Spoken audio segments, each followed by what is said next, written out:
nosso módulo de número 3, retomando o módulo 1, falamos sobre todas as competências, né? Competência 1, 2, 3, 4 e 5. Falamos sobre as notas, né? Como conseguir os 200 pontos, que é o máximo em cada competência. Fomos para o módulo de número 2, vem comigo aqui, ó, fazendo retomada. Módulo 2, conversamos sobre a estrutura do texto dissertativo argumentativo, ou seja, introdução, desenvolvimento e a conclusão, não é isso? O que precisa ter lá na introdução, tema e tese, argumento 1, argumento 2, diferentes, muito bem desenvolvidos, e fechamos com o último parágrafo, que é a conclusão. Ótimo, agora, módulo 3. Pro, o que a gente vai fazer nesse módulo? Nós vamos nos ater um pouquinho mais às competências de número 3 e a número 4. O que é a competência de número 3? É aquela competência que diz respeito à seleção, né? A capacidade de selecionar, organizar fatos, opiniões, né? Argumentos em prol da defesa da sua tese que conversa com o tema. E a competência de número 4 é a competência que fala com o quê, gente? Conversa com o quê? Com a coesão textual. Prontos?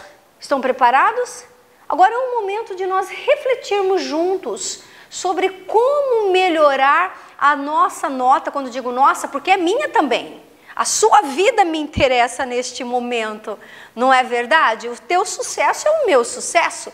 E nós queremos o que mesmo? 200 pontos aqui e também 200 pontos também na competência 4. Neste momento, o que a gente vai fazer é refletir sobre estes aspectos.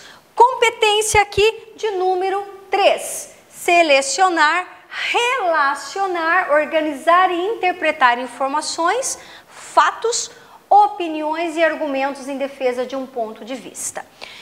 Perguntas. O candidato elaborou um texto com uma tese clara a ser defendida com argumentos plausíveis? Vou citar um exemplo para você.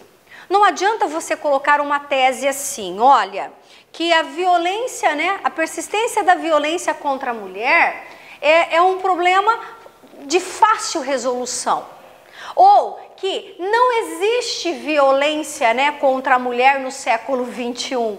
Pessoal, toda tese, ela precisa ser o quê? Comprovada. Ela precisa ser provada. Ela precisa ser desenvolvida de maneira coerente. Então, não adianta você elaborar uma tese que não existam argumentos comprobatórios.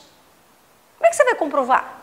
Fala para mim, como é que você prova com fatos, com opiniões, que no nosso país, ó, Brasil, não existe violência no trânsito? Não dá porque não é coerente. Não é coerente. Então você tem que se perguntar, os argumentos justificam a posição assumida pelo candidato? Porque se você afirma alguma coisa, você precisa se justificar. Se você, na sua tese, diz que um menor de 16 anos, ele pode e deve responder pelos seus atos ilícitos, você vai ter que apresentar argumentos que provem que o seu raciocínio, ele é plausível. Porque não adianta você fazer uma afirmação sem o que? Um embasamento científico, sem um embasamento coerente, né? Você não consegue segurar o seu corretor, tá? Naquilo que nós chamamos de coerência argumentativa, se você não consegue comprovar o que diz. A coerência, inteligibilidade textual, amo essa palavra, inteligibilidade textual. O que você escreveu, o que você escolheu como argumento, como fato, como exemplo, como repertório, ele conversa com o tema ou na verdade você tenta aqui, ó, forçar um diálogo entre as informações. Vou falar para vocês aqui de uma situação. Olha só, O que eu vejo por aqui? Eu, Pro Rô Lopes. Eu vejo que muitos alunos, tá?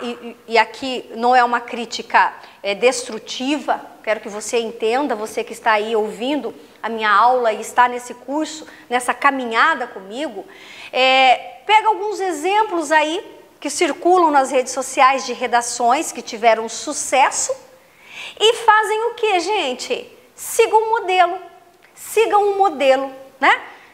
Deu certo ali, vou copiar. Pessoal, entenda uma coisa, cada versão do Enem é uma versão do Enem. Ah, professora, não entendi. Queridos, cada banca analisa um tema daquela versão da prova do Enem com as suas especificidades. Não significa que se ali, naquele esquema daquela redação nota 1000, se aquele aluno tirou nota 1000, eu vou copiar a estratégia dele, a maneira de começar o texto, né? Então, vou pegar aquelas palavrinhas e vou encaixar e vai dar tudo certo. Não, não vai. Pronto, falei. Não vai.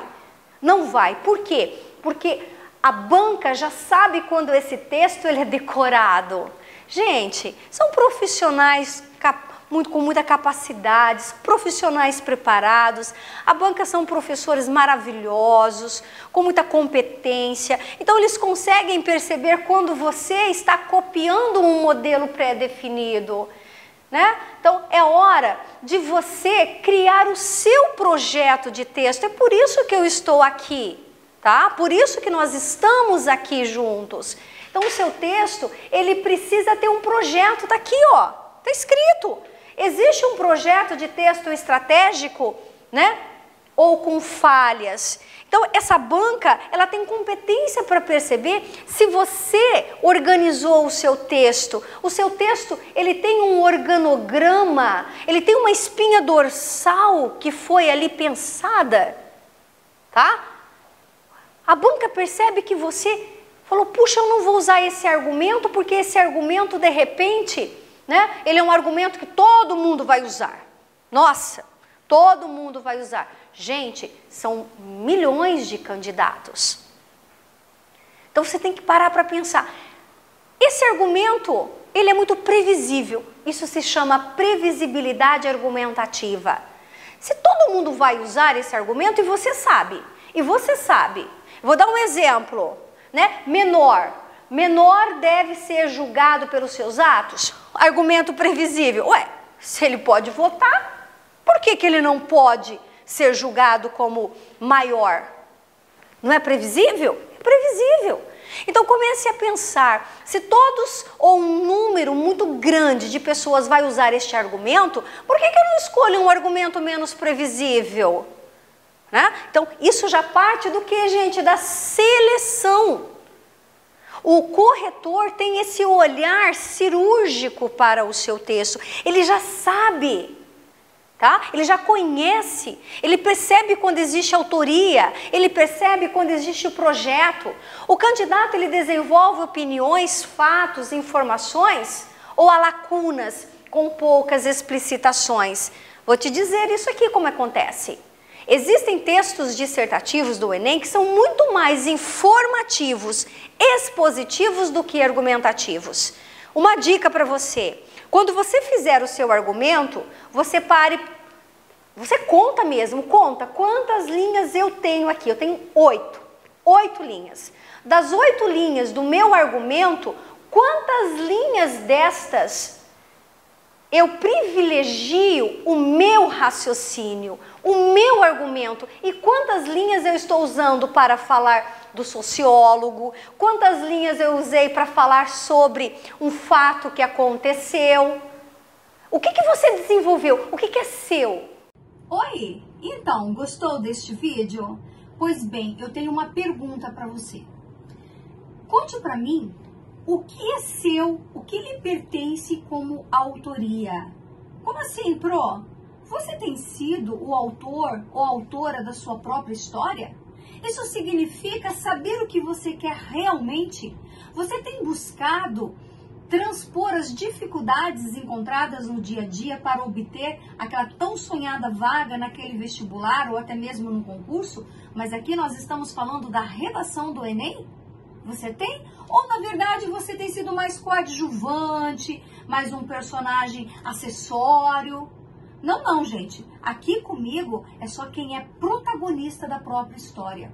Então, se você quer saber demais, ter mais conteúdo sobre a redação do Enem, tá? Venha comigo, cola em mim, porque eu sei do que estou falando. E a minha função é ajudar você a conquistar aquilo que você sempre sonhou. Então, clique aqui, tá? No card, deixa ali o seu contato. Não se esqueça de comentar, de compartilhar, marca o amiguinho, tá bom? Porque tem muita coisa legal por aí.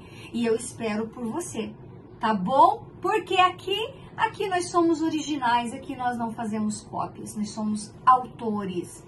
Deixa eu te ajudar? Vamos? Bora comigo? Então vamos. Beijo.